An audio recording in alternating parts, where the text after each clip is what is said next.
អូនណែមកថ្មីទៀតណាបងប្អូននេះខានឡាយយូរបងប្អូនខានថយយូរហើយណានេះបងប្អូនហើយមានទឹកក្រូចទឹកក្របទៀតបងប្អូនទឹកក្រូចទឹកក្របមានតែបងប្អូនណែខ្ញុំមានលើកគ្រប់សពបងប្អូនអាចមករកបានចាទីតាំងផ្លូវ271យើងនៅបងប្អូនទឹកមួយ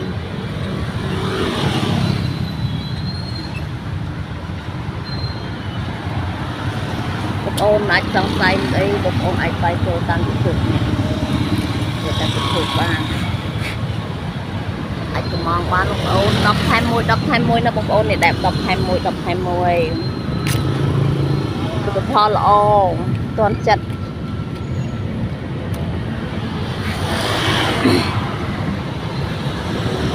អត់អត់បងអើយឆ្ងាញ់បងប្អូនណាដែលជួយចិត្តទិញណែមយកទៅផ្សារបងប្អូនណាឥឡូវតម្លៃខ្ញុំមកណែមល្អ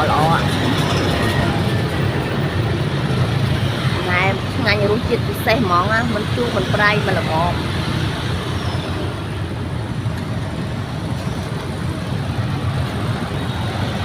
អានេះណែមប្រភេទណែមសាច់ត្រីសុទ្ធអានេះលក្ខតួតអានេះត្រីលាយស្បែកជ្រូកបងប្អូននេះត្រីសុទ្ធបងប្អូនត្រីសុទ្ធแบบនេះអានេះត្រីលាយ